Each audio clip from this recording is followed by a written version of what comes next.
Tahun 135 Masehi. Jangan tanggung-tanggung deh kalau mau tuh 135 Masehi. Gimana kalau 1978 sebelum Masehi? Hah? 1978 sebelum Masehi. Lahirnya Nabi Ibrahim di Babilonia. Yang kemudian Abraham kalau kata orang Kristen, ya Avram kalau kata orang Ibrani, Ibrahim kalau kata orang kita adalah orang yang sama. Kemudian dia pindah dari Irak, tanah orang Arab, kemudian pindah kemana? Ke Hebron. Lalu kemudian dia bertemu dengan Sarah dan kemudian bertemu dengan Hajar. Dari Hajar kemudian akhirlah Ismail. Dari Sarah kemudian lahirlah Ishak. Apa agama Nabi Ishak? Apa agama Nabi Ismail? Apa agama Nabi Ibrahim? Apa yang ditinggalkan? Kelihatan yang ditinggalkan oleh Ibrahim adalah Masjidil Aqsa untuk Nabi Ishak dan Masjidil Haram untuk Nabi Ismail. Sampai di sini sudah jelas. Kemana Kristen? Belum ada mbak. 325 Masehi ntar pak. Dengan Konstantinus nanti. Di Konsili Nisea. Yahudi udah ada? Belum ada mbak. 930. When King Solomon died. Divided Kingdom of Israel. Baru pecah dua kerajaan Israel ketika Nabi Sulaiman wafat. Kalau mau cerita jangan tanggung-tanggung. Sejak awal manusia aja saya bisa ceritain sekarang.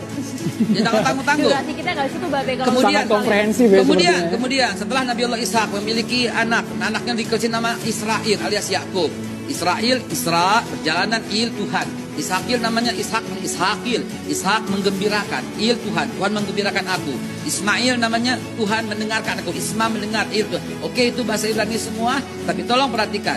Apa agama Nabi Yakub? Yakub punya 12 anak, Rubain, Simon, Levi, Yahuda, Isakar, Zebulun, Gad, Akhir, dan Naftali, Yusuf dan Benyamin. Anak keempat ini yang menjadi masalah nanti di kemudian hari. Mereka masih beragama Islam, belum ada agama Yahudi. Dan mereka semua Bani Israel. Bani Israel adalah Muslim. Kemudian Nabi Yusuf kemudian pindah ke Mesir. Dan kemudian dilanjutkan oleh Nabi Musa.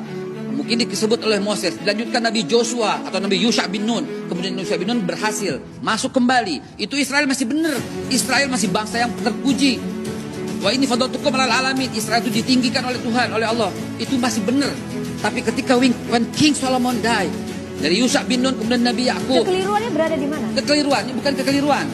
Penyelewengan dia dari mana? Dari awal muasal ketika dia membangkang dengan Nabi Musa memaafkannya. Kemudian sampai Nabi Yusha bin Nun berhasil membawa kembali ke tanah Palestina, ke tanah yang disucikan, tanah yang dijanjikan. Kemudian ketika Nabi Sulaiman wafat, baru divided Kingdom of Israel. Baru pecah dua. Satu Yudea, kemudian satu Israel masih Islam. Kenapa masih Islam? Karena sampai Nabi Isa alaihissalam masih memegang agama Islam. Sedangkan Yudea membunuh para nabi. Yahudi membunuh para nabi. Nabi Sam'un, Nabi Samuel, Nabi Zakaria, Nabi Yahya, semua dibunuh. Bahkan Yahudilah yang menuduh Bunda Suci Maria berzina dan kemudian memiliki anak haram. Dari Yesus. situ be posisinya be. Lihatlah bangsa ini dari awal mula emang tukang membangkang. Tahun 135 Masehi.